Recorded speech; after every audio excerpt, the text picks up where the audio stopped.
Teacher Zita today, and once again we are together with Dr. Andabati, and we are going to look at IVF and genetic disease. Welcome to the show.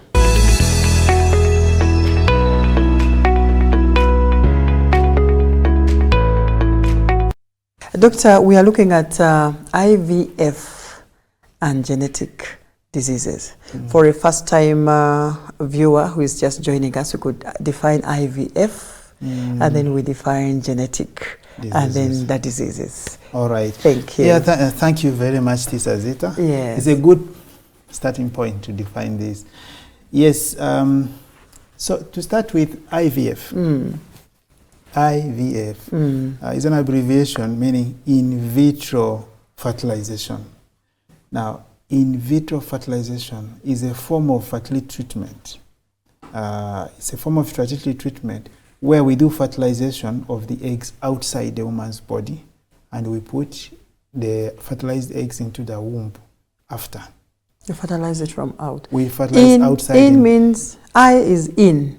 In vitro glass. Oh, vitro is a glass. Yes. Okay. Yeah. Okay. Thank you. Thank you. And genetic. Yes, genetics. So, genetics inside everybody's cell is the record, is the blueprint of the information that makes us, and that is information. That information is kept in a chemicals called genes. Okay. Yeah. Okay. So when we talk of somebody being tall, the instruction is kept in the genes. So we're talking about genetics, that is the genes within the cells. Okay. Yeah, so today we are going to, diseases, these are ailments mainly.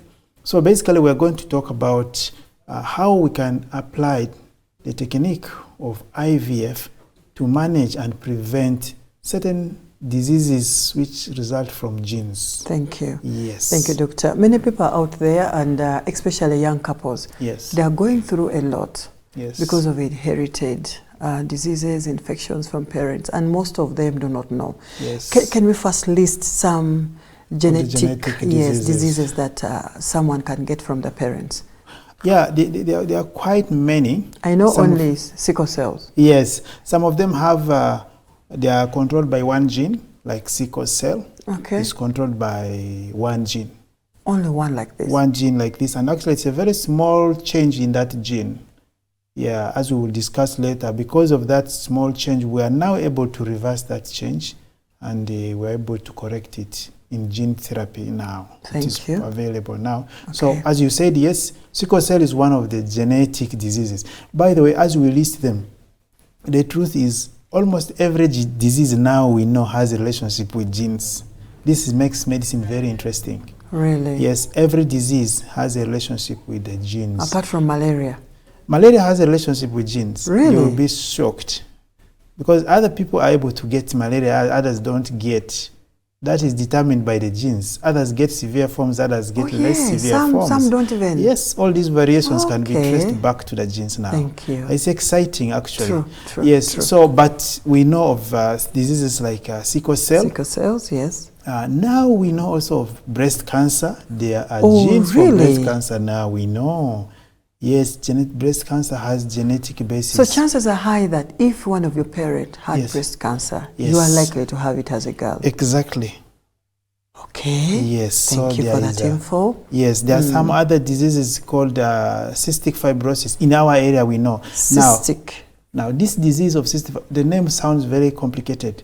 But what actually happens is, because of the abnormality of the genes, there are certain hairs in our body that are supposed to be moving well. And these hairs, like the ones in the nose, there are some small hairs which are supposed to be moving the mucus so that we don't get infections or the mucus can come out.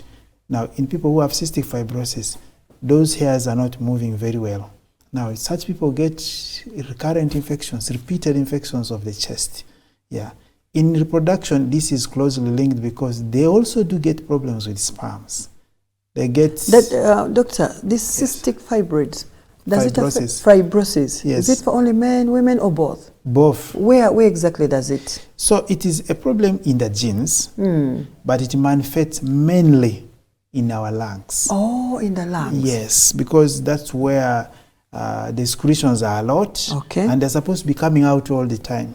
Now, these secretions don't get moved very well, and so they can cause infections in our lungs because of that. Yeah. Does it explain why other people get a lot of cough throughout and they have very weak chests? Yes, some of these things are that. If you go deeper into this, yes. Wow. Some of the genetic diseases, diseases where, for example, so extreme short stature, which we call achondroplasia. You have seen some people in our population who are extremely short. You've seen them? Yes. Their legs bow out. Yes. Yes, those are genetic diseases. Yes. I thought it was a race of group of people who are naturally... Those are different. Those are the short people, the pygmies. Those are different. Oh, those are different. Yeah, but in the normal population, you find somebody gives birth to a child who is extremely short. You know, very, very short, and the legs are bowed. And I've seen some of them in our population. They are there. And others are very tall. Yeah, others are extremely tall. They're giant. To the roof and... Yes, those are mainly who have, they have something called Klinefelter syndrome. They also have issues with reproduction.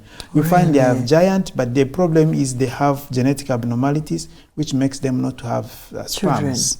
Yes, they will find they have no sperms. Some of it's a giant, but no sperms. And they are available. I've seen some of them. Okay. So genetic diseases are very, very, there are quite many. But as I told you, the current knowledge of genetics now is that every disease can be traced back to genes. And actually the next wave in medical knowledge is going to be mandatory that every discipline understands the genetic play. And for them to treat the diseases very well, they must attack from the level of the genes. That's where we're going with medicine now. That is very interesting. Yes.